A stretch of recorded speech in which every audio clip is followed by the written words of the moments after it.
نہیں اٹھا سکتے تھے, سوال ہی نہیں پیدا ہوتا. اور ان کے ذریعے یہ قرآن قیامت تک آنے والے لوگوں کے لیے ہے کہ نہیں, تو قیامت تک آنے والے لوگوں کے لیے یہ حکم ہے قرآن کے اندر.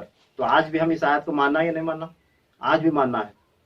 تو اللہ تعالیٰ فرما رہا ہے اگر تم کسی چیز کی ضرورت محسوس کرو, ازواج مطہرات سے کچھ مانگنا ہو یا کوئی سوال کرنا ہو, تو کیا کرنا؟ جب ان کے گھر گئے تو پسے پردہ, پردے میں ٹہر کر, گھر کے باہر پردے کے پیچھے ٹہر کر ان سے بات چیت کرو.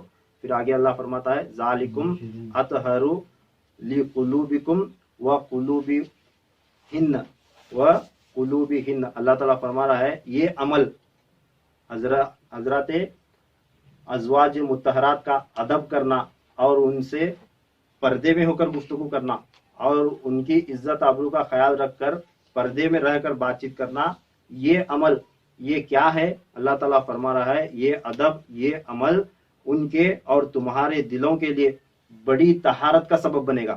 یعنی کیا فرمایا اللہ؟ جب تم رسول اللہ کی بیویوں سے, ازواج مطہرات سے پردہ کرو گے اور ان کا ادب احترام عزت کرو گے, اس سے کیا ہوگا؟ اس سے تمہارے دلوں کو تقویٰ اور پرہیزگاری نصیب ہوگی. اس سے تمہارے دل پاک ہوں گے. تمہارے کیا ہوں گے؟ دل پاک ہوں گے. اللہ تعالیٰ حضور صلی اللہ علیہ وسلم کی ازواج کا, ان کی بیویوں کا ادب سکھا رہا ہے. کیا پہلا کیا فرمایا اللہ؟ پہلے کیا فرمایا کہ اللہ تعالیٰ حق بات بیان کرنے سے بالکل نہیں شرماتا. اگر تمہیں کس چیز کی ضرورت پڑی تو ازواج مطہرات کے اگر گھر گئے تو پردے کے پیچھے رہ کر بات کرنا. یہ کیوں بات کرنا؟ ادب بجا لانا ان کا, کیونکہ رسول اللہ کی بیویاں ہیں, ان کا ادب بجا لینا.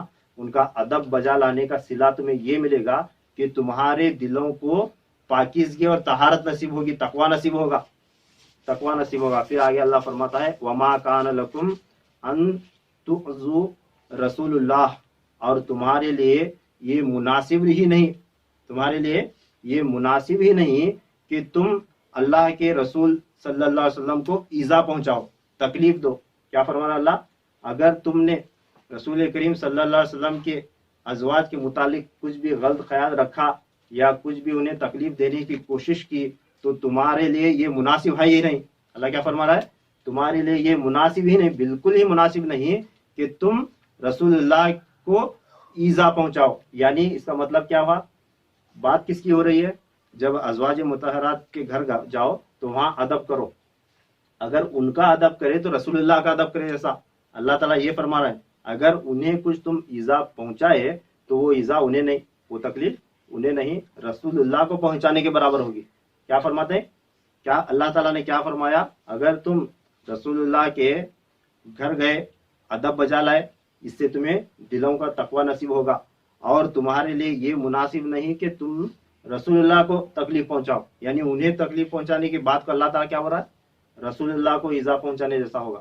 پھر آگے فرماتا اللہ ولا ان تنکحوا ازواجہ من بعدہ ابدا, من بعدہ ابدا. فرما رہا ہے اس کا مطلب یہ ہے کہ اللہ تعالیٰ فرما رہا ہے اور آج کے بعد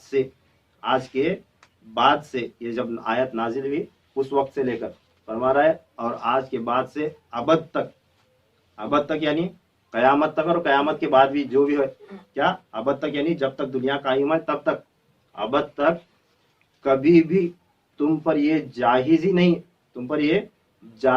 نہیں کہ تم رسول اللہ کی بیویوں سے نکاح کرو. کیا فرمایا؟ اللہ تعالیٰ نے صاف صاف حکم فرمایا کیا؟